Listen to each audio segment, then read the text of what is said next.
புல்லை வைத்து என்ன ஆராய்ச்சி அப்படின்னு சொல்லி பார்த்துட்டு இருக்கீங்களா? பாருங்க, கனத்த மழை, பலமான காற்று, சூறாவளி, புயல் காற்று இவ்வளோ வேகமாக மோதி அடித்து ரோடெல்லாம் பார்த்தோன்னா அப்படியே சின்ன பின்னமாக இருந்து அநேக மரங்கள் எல்லாம் விழுந்து கிடந்தது.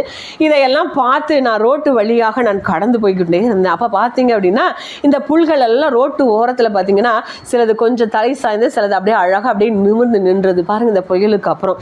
அப்போ இதை பார்க்கும்போது எனக்கு ஒரு யோசனை வந்துச்சு. இவ்வளவு கடினமான கனத்த இந்த சூறாவளி நாலா பக்கத்துல இருந்தும் அவ்வளோ வேகமாக இந்த புல்கள் மேலெல்லாம் மோதி அடிச்சிருக்குது.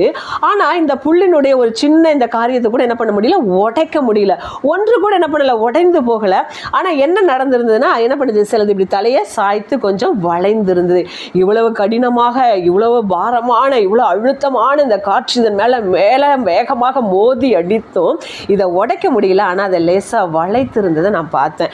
இன்றைக்கு நாம கூட நம்ம வாழ்க்கையில் பிசாசு போராட்டத்தை கொடுக்குறான், பிரச்சனை கொடுக்குறான் அப்படின்னு சொல்லிட்டு அவ்வளோதான் நான் உடஞ்சி போயிடுவேன், அவ்வளோதான் நான் இதோட அழிந்து போயிடுவேன்னு சொல்லிட்டு என்ன பண்ணுறோம், அநேக வழியில் நம்ம முறுமுறுக்கிறோம். ஒன்றை மட்டும் தெரிந்து கொள்ளுங்க, அவ்வளோ பலமான, அவ்வளோ வேகமான இந்த காற்று மரங்களெல்லாம் முறிந்து உடைந்து அதோடு அநேக மரங்கள் அப்படியே நிக்கிரகம் ஆயிடுச்சு. ஆனால் இந்த அற்பமான இந்த புல் பார்த்தீங்க அப்படின்னு சொன்னால் அது வளைந்து தான் இருந்ததே தவிர இந்த புல்லை அந்த சூறாவளியினால், அந்த கடினமான அந்த கனத்த காற்றினால் உடைந்து போக பண்ண முடியல, அதை உடைக்க முடியல. அதே போல தான் இன்றைக்கு நம்மோடு இருக்கிற தேவன் பெரியவர். நம்ம இப்படி அற்பமான ஒரு புல்லு தான்.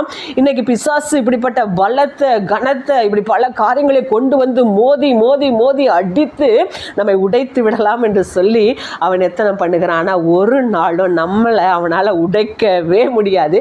சில காரியங்கள் என்ன பண்ணலாம், இப்படி நம்ம வாழ்க்கையில் வரும்போது நம்மளை லேசாக வளைக்கலாம்.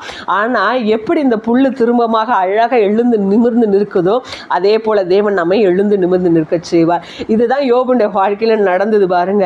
அவனுடைய வாழ்க்கையில் பிசாசு என்ன பண்ணனா, முதலாவது அவனுடைய ஆஸ்தி இதெல்லாம் ஆண்டவர் பர்மிஷன் கொடுத்தன பாருங்க, அவனை ஒட்டச்சு காட்டுறான், அவன் ஒட்டஞ்சு போயிடுவான், அவ்வளவுதான் யோபுமை மறுதளித்து ஓடியே போயிடுவான்னு சொல்லிட்டு காரியங்களை செய்தான். அதுக்கப்புறம் பார்த்தீங்கன்னா தன்னுடைய 10 பிள்ளைகளை ஒரே நாளில் இழந்தான். இவ்வளவுதான் மனுஷன் உடஞ்சிருவான், இன்மை அவ்வளவுதான் சொல்லி நினைத்து கொண்டிருந்தான். ஆனால் பாருங்க, எப்பேற்பட்ட சூறாவளி, எப்பேற்பட்ட கனத்த காற்று, சரீரமெல்லாம் வியாதி, சரீரமெல்லாம் வலி வேதனை. ஆனால் யோபு கொஞ்சம் வளைந்து தான் போனானே தவிர அவன் உடைந்து போகலை. திரும்பமாக அழகாய் அவன் ஸ்தானத்தில் எழுந்து நிமிர்ந்து நின்றான். பிசாசு தான் வெட்கப்பட்டு போனான் என்று சொல்லி போகிறோம். நம்ம புல்லு தான், அந்த புல்லுக்கு சத்துவத்தை கொடுக்கிற தேவன் பெரியவர்.